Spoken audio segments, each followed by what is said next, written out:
오늘 함께 은혜 받을 말씀의 제목은 나아갑시다입니다. 설교하기에 앞서 사회적 거리두기 4단계로 설교 시 마스크를 착용해야 한다고 하기에 오늘 마스크를 착용하고 설교를 하도록 하겠습니다. 방금도 말씀드렸듯이 오늘 함께 은혜 받을 말씀의 제목은 나아갑시다입니다. 오늘 예배를 통해서 우리가 어디로 그리고 왜 나아가야 하는지 함께 살펴보고자 합니다. 첫 번째로는 나에게로 나아갑시다입니다. 나에게 먼저 나아가야 합니다. 나를 먼저 살펴보고 점검해 보아야 합니다. 오늘 본문 18절로 20절 말씀은 마태복음의 마지막 부분이자 예수님께서 제자들에게 할 일을 분부하신 장면입니다. 대위임령, 지상명령이라고도 불리는 오늘 말씀은 선교에 있어서 그리고 전도에 있어서 매우 중요한 말씀입니다. 예수님께서는 오늘 본문을 통해 제자들에게 모든 민족을 제자로 삼아 세례를 베풀고 배웠던 모든 것을 가르치고 지키게 하라고 명령하십니다. 이 본문을 보면 그리스도인인 우리가 세상에 나아가서 쉽게 말하면 전도를 나가고 선교를 나가서 하나님의 말씀을 가르쳐야 할 것 같은데 저는 오늘 나에게로 먼저 나아가야 한다고 말씀드렸습니다. 왜 나를 먼저 살펴보아야 할까요? 오늘 보면 17절 말씀을 보면 예수님과 제자들이 딱 만났을 때 제자들의 반응이 나옵니다. 예수님을 만난 제자들의 반응은 예상과는 조금 다른 반응을 보입니다. 17절 말씀을 보면 예수를 배웠고 경배하나 아직도 의심하는 사람들이 있더라 라고 말씀하고 있습니다. 예수님을 향해서 경배하긴 하는데 의심하는 사람들이 있다고 말씀엔 기록되어 있습니다. 고난당하시고 부활하실 거라고 말씀하셨던 예수님이 자신들의 앞에 왔는데 의심을 하고 있다는 것입니다. 제자들이 예수님께서 갈릴리에 오셔서 예수님을 마주치지 못할 거라 생각했기 때문에 그랬을까요? 마태복음 28장 1절로 10절 말씀을 보면 막달라 마리아와 다른 마리아가 안식일에 안식 후 첫날이 되려는 새벽에 예수님의 몸에 향유를 바르기 위해 무덤을 찾아갔습니다. 그런데 찾아갔던 무덤은 텅텅 비어 있었습니다. 오늘 본문과 같은 순간을 기록한 요한복음 20장을 보면 예수님의 시체를 놓았던 무덤 안에 예수님을 싸고 있던 세마포와 머리를 감싸고 있던 수건만이 그 자리에 그대로 놓여 있다고 기록되어 있습니다. 거기에 더해 눈으로만 빈 무덤을 본 게 아니라 천사가 나타나 여인들에게 예수님께서는 이미 부활하셨습니다. 이러한 사실을 전해 주었습니다. 여인들은 무덤을 떠나 제자들에게 부활의 기쁜 소식을 전하려고 다름질했습니다. 그때 달려가던 여인들을 예수님께서 붙잡으시고 무서워하지 말고 형제들에게 갈릴리로 가라 이야기하라. 갈릴리에 가면 나를 보리라 라고 말씀하셨습니다. 여인들은 제자들에게 찾아가 예수님께서는 죽은 자 가운데서 부활하셨고 갈릴리로 가 있으면 예수님께서 찾아오실 거라는 이야기를 전했습니다. 오늘 본문과 같은 사건을 기록한 요한복음 20장 18절 말씀을 보면 막달라 마리아가 제자들에게 가서 내가 주를 보았다 하고 또 주께서 이렇게 말씀하셨다라고 기록되어 있습니다. 마리아는 제자들에게 자신이 보고 들은 이야기를 확실하게 전달했습니다. 제자들은 예수님의 부활 소식을 들었고 예수님께서 갈릴리에서 우리와 만날 거라는 사실을 알고 있었습니다. 그런데 막상 예수님을 만난 제자들의 반응은 미지근했습니다. 마리아를 통해 갈릴리로 가 있으면 예수님을 만날 거라는 이야기를 들었는데 갈릴리까지 갔으면 예수님을 조금 격하게 맞이해야 함이 맞지 않습니까?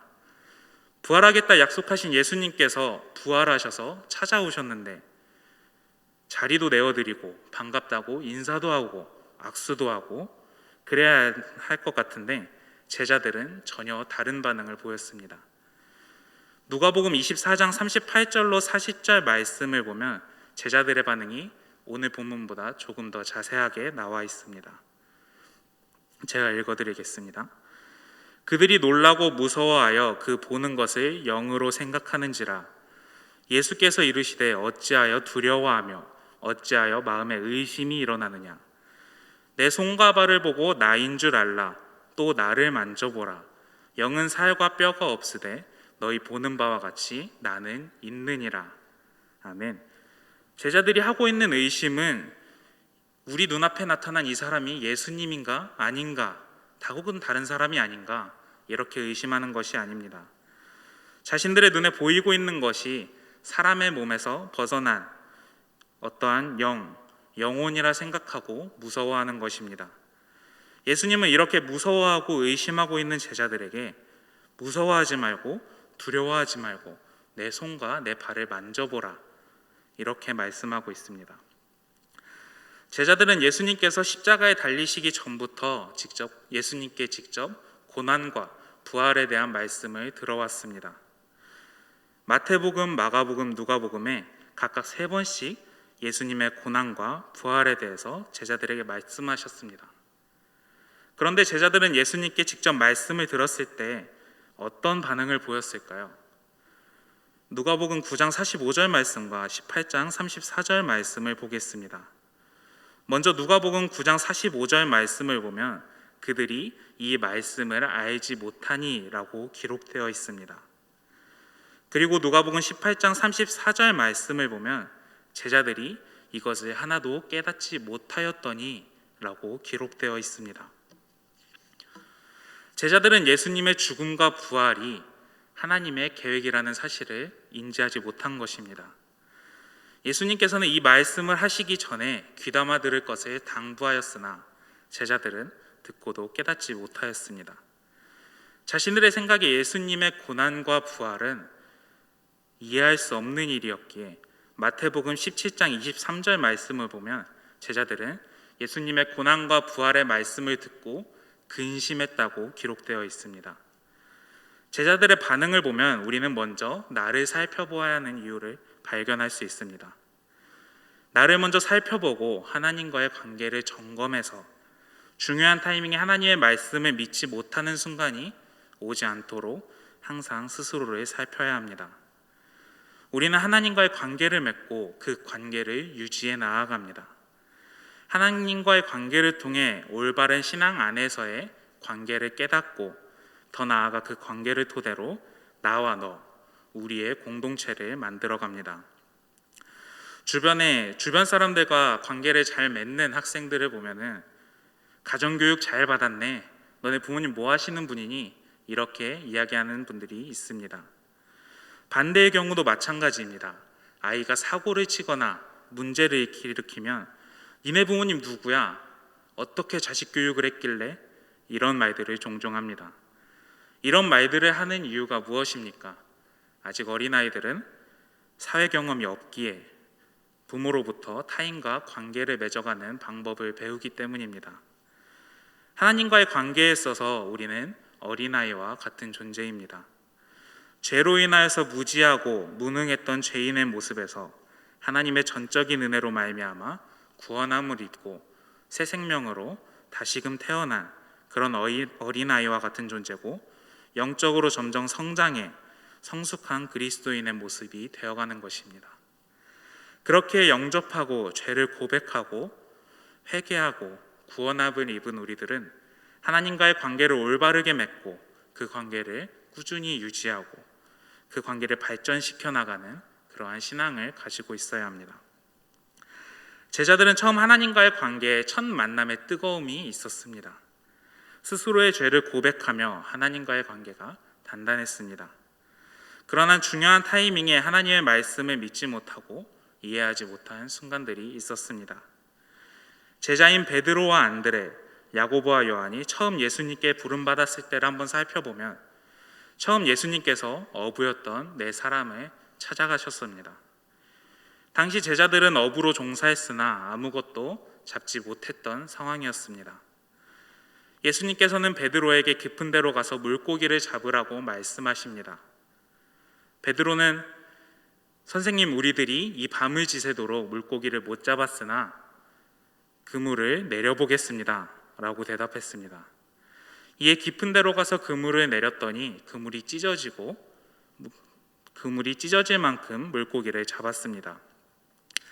베드로는 하나님께서 행하신 이적을 보고 주여 나를 떠나소서 나는 죄인이로소이다 이렇게 고백합니다. 여기서 베드로의 대답은 중요한 포인트입니다. 베드로와 예수님의 관계는 어떠했습니까? 처음에는 남남이었습니다. 전혀 알지 못하던 관계였습니다. 예수님의 입장에서는 제자로 삼으려 했던 대상이지만 베드로의 입장에서는 예수님은 무리에게 좋은 말씀을 전하는 사람 정도였습니다. 먼저 예수님께서 말씀을 전하시던 모습을 베드로가 보았지만 그 말씀을 옆에서 지켜봤어도 예수님을 향하여서 선생님이라고 이야기를 했습니다. 무리에게 전한 말씀에 반응하지 않고 예수님께 선생님이라고 하는 깊지도 않은 그저 그런 관계, 스쳐 지나갔다고 할 정도의 얕은 관계입니다. 그런데 베드로는 예수님께서 행하신 이적을 보고 스스로를 죄인이라고 고백합니다. 전지전능하신 하나님과 함께한 예수님은 어부들보다 어부들의 직업에 대해서 더 잘 아시고 어부들에게 무엇이 필요한지 알고 계셨습니다. 그래서 어부들의 상황을 알고 그 필요를 채워주십니다.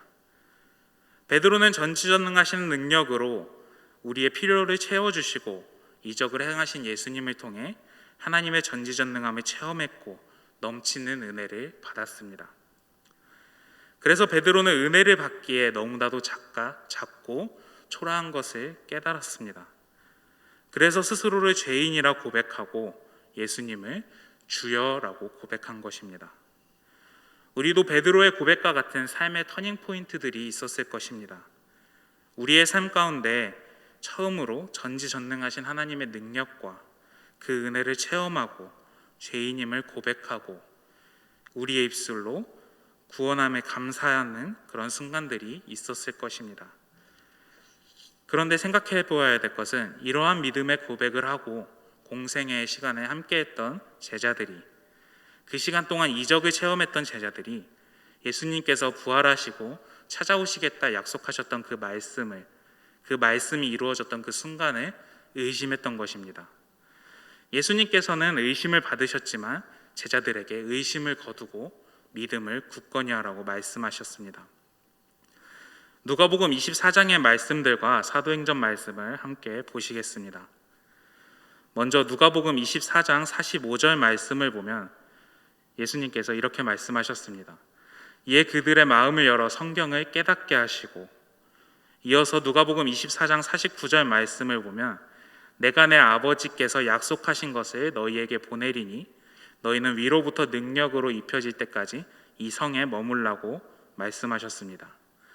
다음으로 사도행전 2장 4절 말씀을 보면 다 성령의 충만함을 받고 성령의 말하게 하심에 따라 다른 언어들로 말하기 시작했다고 기록되어 있습니다. 정리하면 예수님께서 부활하시고 찾아오셨던 순간에도 의심을 했던 제자들에게 예수님으로 인하여서 말씀을 깨닫게 하여 주시고 보내주신다 약속하신 성령에 대해서 말씀하셨습니다. 사도행전 2장에서 성령이 제자들에게 임했고 제자들은 그 능력을 힘있게 전진해 나갔습니다. 코로나로 인하여서 예배에 어려움이 있고 하나님과의 교제에 영향이 적지 않을 줄로 압니다. 하지만 어려울 때일수록 스스로에게 먼저 나아가 자신을 점검하고 성령의 능력을 힘입어 전진할 준비를 해야 합니다. 코로나로 어려움이 많은 이때 위기 속에 기회가 있다라는 말들이 곳곳에서 퍼지고 있습니다. 서울대병원 정신건강의학과 교수인 윤대영 교수는 코로나 위기는 새로운 도전과 배움의 기회라는 칼럼을 냈습니다. 코로나 시기에 어렵지만 이 상황을 기회로 삼아 새로운 도전을 해보고 새로운 것을 배우고 공부에 더 몰두해서 기회를 잡는 사람들이 있다는 것입니다. 우리도 코로나의 상황을 어려움과 괴로움만으로 바라볼 것이 아니라 지금의 상황을 기회의 순간으로 여기고 기회를 잡아야 합니다. 중학교 때 저희 아버지께서 저한테 이런 말씀을 하셨습니다. 기회는 갑자기 찾아오는 것이 아니라 매 순간순간 찾아오지만 준비된 사람만이 그 기회를 잡을 수 있다. 항상 최선을 다해라. 이렇게 말씀하셨습니다. 작년에 지금처럼 코로나 확진자가 급증하던 시기에 사역은 어떻게 해야지? 결혼은 어떻게 준비해야 되지? 학교 다니는 건 또 어떻게 해야 되지? 이 외에도 많은 어려움, 근심, 걱정들이 있었는데 갑자기 아버지께서 하신 말씀이 생각났었습니다. 그래서 그 이야기가 생각나면서 코로나 상황으로 어렵다고 괴롭다고 주저앉아 있으면 코로나가 끝날 때까지 나는 아무것도 못하겠구나, 오히려 나의 믿음이 퇴보하겠구나, 이런 생각이 들었습니다. 그때부터 코로나 때문에 시간이 많아졌으니 공부를 좀 더 해보자, 하나님의 말씀을 더 읽어보자, 기도를 더 해보자, 이러한 생각을 했었습니다. 어둠 가운데 빛이 있고 어려움 가운데 기회가 있습니다. 어려운 상황이지만 이 순간을 기회로 삼으시길 바라겠습니다. 우리도 제자들처럼 예수님을 통하여 말씀을 깨닫고 성령을 통하여서 성령의 능력을 힘입어야 합니다. 하나님과의 관계를 살펴보며 우리에게 성령의 임재가 충만한지 매일 기도로, 말씀으로, 찬양으로 하나님과 동행하며 살고 있는지 점검해 봐야 합니다. 그리고 교회 생활은 교육, 양육, 훈련들을 통하여서 우리의 신앙을 더욱더 발전시켜 나가야 합니다. 지금 이 순간부터 하나님과의 관계를 단단히 하고 성령의 능력에 힘입어 힘있게 전진할 준비를 다짐하시길 바라겠습니다. 두 번째로는 우리에게 나아갑시다입니다. 우리는 관점에 따라서 나의 가족만일 수도 있고 교회 공동체만일 수도 있고 직장 동료일 수도 있습니다. 코로나 시기를 지나면서 사람과 사람 간의 관계가 멀어지고 우리라는 개념은 점점 더 좁아지고 있는 것 같습니다. 하지만 오늘 본문 19절 말씀을 본다면 우리의 대상은 모든 민족, 온 인류입니다. 나를 제외한 모든 사람들을 의미합니다. 우리는 교회 공동체와 나의 가족, 그리고 친구들과 직장 동료들, 그 외의 모든 사람들에게 나아가야 합니다. 예수님께서는 복음이 모든 사람들에게 전해지길 바라는 마음을 담고 제자들에게 명령하셨습니다. 그리고 예수님께서는 이 본문을 통해서 오늘 우리가 제자들처럼 모든 민족에게 나아가라고 말씀하고 계십니다. 복음은 나를 위한 복음이면서 동시에 모두를 위한 복음입니다. 예수님께서는 죄로 인해 타락한 이 세상의 모든 것들을 위하여서 이 땅 가운데 오셨습니다. 죄인된 나를 구원해 주시기 위해 이 땅 가운데 오셨고 죄인된 우리를 위해 이 땅 가운데 오셨습니다. 찬양 중에 돈으로도 못 가요라는 어린이 찬양이 있습니다. 이 찬양의 가사에서는 돈과 힘으로는 하나님의 나라에 갈 수 없다고 고백합니다. 그뿐만 아니라 하나님의 나라는 벼슬로도 못 가고 지식으로도 못 가고 외모가 좋다고 해서 갈 수 있는 나라가 아니라고 고백합니다. 또 마음이 착해서 갈 수 있는 나라가 아니고 오로지 거듭나고 믿음이 있어야지만 갈 수 있는 나라라고 고백합니다. 하나님의 나라는 이처럼 삼위일체 하나님을 믿고 영접하여 그리스도를 우리의 구원자로 고백하고 우리가 죄인임을 인정하고 회개하고 복음을 가진 자만이 들어갈 수 있습니다. 담임 목사님께서 사도행전 본문을 가지고 우리에게 말씀을 전해 주실 때 자주 하셨던 말씀이 있습니다. 바로 복음은 멈추지 않고 전진한다는 사실입니다. 이 복음이 멈추지 않았던 이유는 무엇일까요?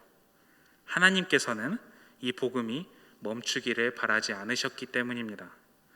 복음은 죄인이었던 나를 위해서 전해졌고 이 자리에 있는 우리 모두를 위해서 전해졌습니다.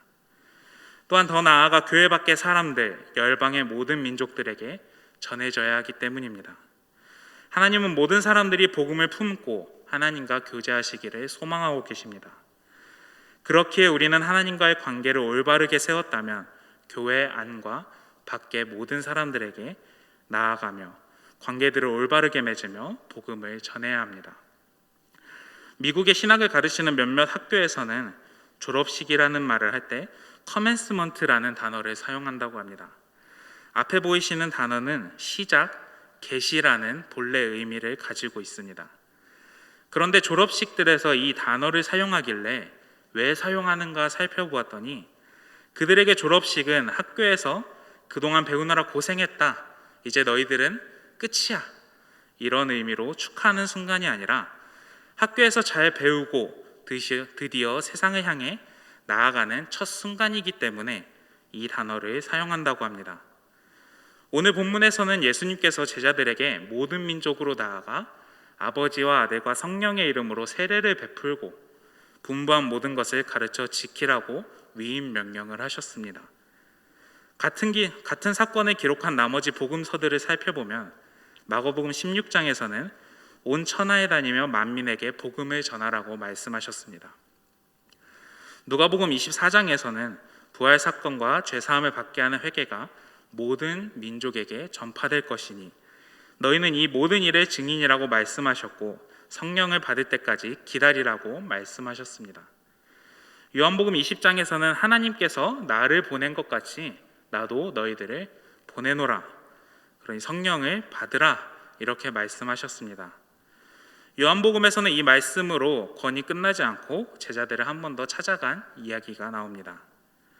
요한복음 21장에서는 베드로에게 내 양을 먹이라고 말씀하십니다.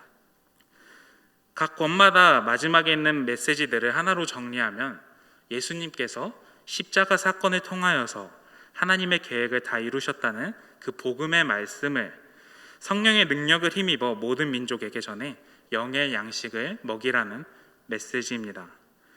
사복음서의 바로 다음 권인 사도행전의 말씀을 보면 사도행전 1장 3절로 11절 말씀에서 예수님의 마지막 발자취에 대해서 기록하고 있습니다.